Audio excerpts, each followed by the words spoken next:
No niin, meillä on ollut pitkä päivä tänään. Nyt me ollaan kuitenkin tulossa videon päätökseen. Mä oon tässä miettinyt, että minkälaista olisi työskennellä maalla. Okei, voi mennä opiskelemaan tai kouluttautumaan ammattiopistoon, ammattikorkeakouluun tai yliopistoon. Tällä hetkellä me ollaan täällä Varpalassa kalatalouden laitoksella. Mennään vähän tarkistelemaan, että mitä kaikkea täällä tapahtuu. No niin, nyt me ollaan täällä vähän isomman työkoneen luona. Vois mennä nyt katsoa, että mitähän toi oikein toimii. Minkälainen kone se oikein on. Okei, nyt me ollaan pääsemässä täällä vähän niinku tällaisiin tositoimiin. Täällä on isoa konetta vieressä.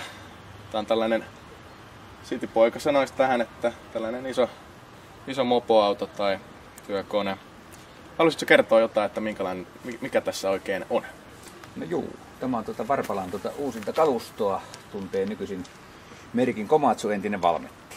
Ja tämä on kuormaa kantava ajokone.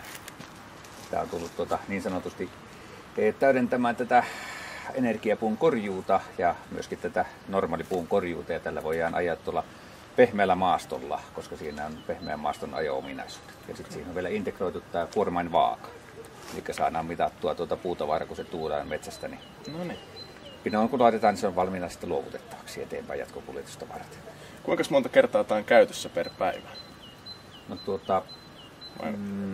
miten tarkoitetaan eli tämä voi sanoa, että jos kun lähdetään metsään, niin jos meille pyritään ajamaan 2 vuoroa, niin se on aamusta kun lähdetään 7 jälkeen, niin se iltaan tuonne 8 pyörii. Okay. Päivällä vaihdetaan vuoroa, sitten oppilaat vaihtaa vuoroa. No niin. Ne ajaa niin sanotusti työparina ajaa ja välillä myöskin 3. No niin, eli Komatsu tulee oppilaille tutuksi. No kyllä tulee tutuksi. Loistavaa. Mitä jos Antti menisit kokeilemaan vähän rattia? Saisinko mä kokeilla sitä? Joo, kyllä se on ihan vapaasti kokeilla. Kokeillaan. Ja niin, kyllä tää tästä lähtee. Oho. Me ollaan nyt täällä Varpalassa. Mulla on tässä haastateltavana koulutustoiminnasta vastaava henkilö Pekka Pitkänen. Kertoisitko Pekka mulle, että mitä täällä koulussa oikein tapahtuu?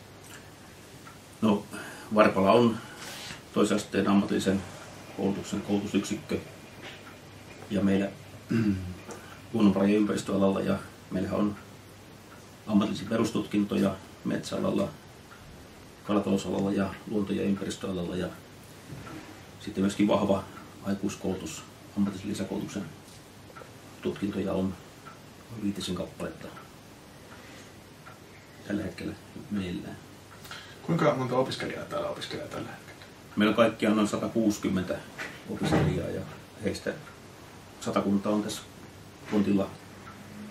tontilla niin kuin päivittäin ja loput sitten on aikuispuolen opiskelijat, jotka opiskelee iltaisin ja viikonloppuisin.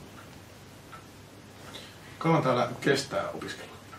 No, nuorilla kestää 2,5–3 vuotta ja aikuiset on 1–2 vuotta tutkinnosta ja lähtötasosta sitten vähän riippuen. Ja koulutushan on täällä ammatillisella puolella käytäntöpainotteista, eli pitkälti tuolla työmailla ja ihan käytännön tekemisen puitteissa opiskellaan ja tekemisen kautta ja se työssä oppiminen on yksi tärkeä opiskelun muoto, eli vähintään 20 opintoviikkoa on työssä oppimista ammatillisissa perustutkinnoissa.